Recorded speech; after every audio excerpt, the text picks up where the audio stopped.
Well, hello there. Okay, so this is just a comparison for me, really. I was just going to do this without recording anything, but I thought somebody, somewhere, might be interested in some of the results.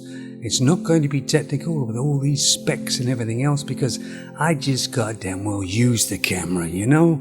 And I'll show you some of the results here, and hopefully somebody will be interested in it. And just to say that the lenses is the 25mm lens on the 4K camera, that's the VX1, and 35mm on the SD700.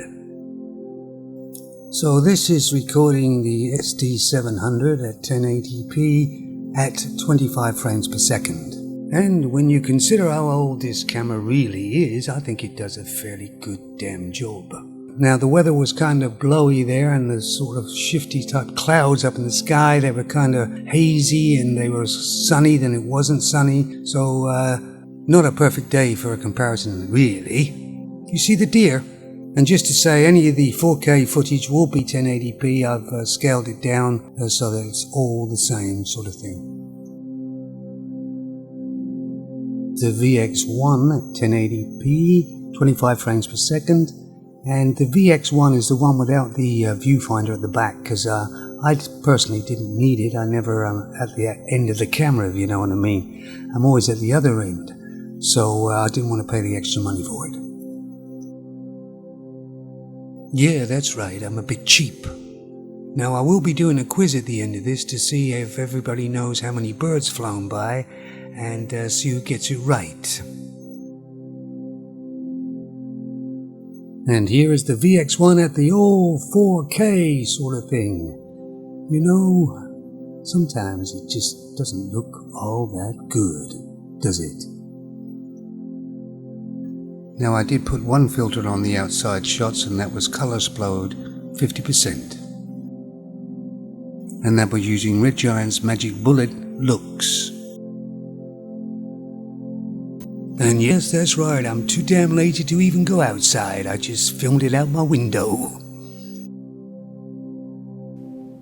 Howdy.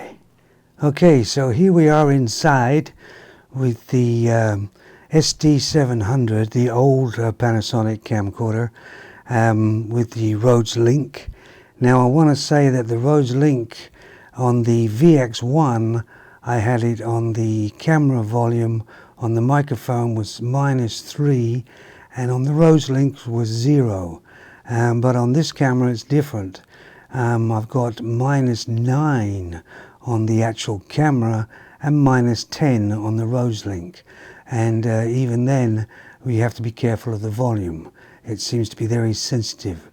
But all in all it still works. Just have to remember there's different settings. But this is with the LED lights, of course, and that. So I'd just like to point that out, that this is LED lights. There's no filters on it, so let's just see how harsh it is. In fact, the lighting doesn't look too bad here at the moment, does it?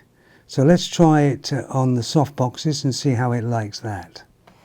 Hello, well here it is on the SD700 on the soft boxes, and see if that what that sort of changes the lighting, and does it make the people look a lot nicer and easier to look at, if you know what I mean, because you know I'm pretty easy to look at anyway, you know.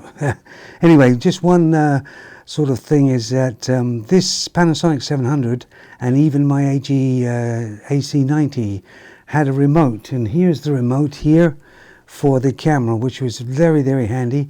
You could just push stop, record, zoom, it was all on here. And these aren't very expensive either, and they work with all the Panasonic cameras I had except the VX1. It doesn't work on the VX1. The VX1 is apparently wireless. I've tried it on wireless. The wireless is very finicky. Sometimes works, sometimes doesn't work, and you have to use your smartphone. So now you've got something else that you've got to have on wireless and running and around. Whereas this was just easy. It's just on, off, record, stop. Easy. But now they have to complicate the matters, and they haven't done it very well either, because the wireless sometimes works and sometimes doesn't. I just thought I'd mention that. But like I say, this is 1080p, 25 frames per second on the soft boxes on the old camera. Okay, so here's the VX1 on 4K, and as you can see we have more of a picture, and is it really good quality?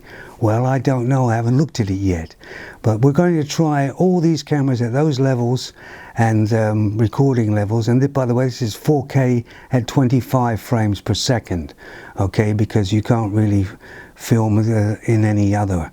It's got a 4K on this camera, barely, because all the functions on this camera mostly aren't usable in 4K. So just to be that in mind, if you want to buy a 4K camera, this is probably not your boy. So you want to buy it, it's not your boy, is the word I was trying to say. I've got no way of cutting things out, so forget it. But these lights are exactly the same levels as they were, and we'll see how the cameras deal with it. And now I'm going to try all these two cameras at all these levels again with the softbox, just to see if it looks better. And the idea for me, see, is I don't really do a lot of filming outside. The 4K is only because I would like to film myself on the green screen and when I use it, and I'll be able to zoom in, not with the camera, but with the program and editing program I'm using, so that I can actually zoom in and get different types of shots all in one without having to film them all differently. Okay, that's the plan here. I may have to just go back with just 1080p, because the drawback is for me is that in 4K I used to use my TV as the monitor so I could see where I was and what I was doing, but with 4K it doesn't work on my TV, of course, and the only way it would work is if I got a 4K TV, and I'm not doing that, not at the prices they're at the moment. So let's change it around now and go back to the softboxes. Okay, so here is the camera, 4K camera VX1 with the softbox lighting, and let's see how it deals with this sort of lighting. Now I may put some filters in to make me look better, but if I put a filter in one, I'll put them in all so they all look the same, but I'm not adjusting the quality in any way. Just you see is what you get.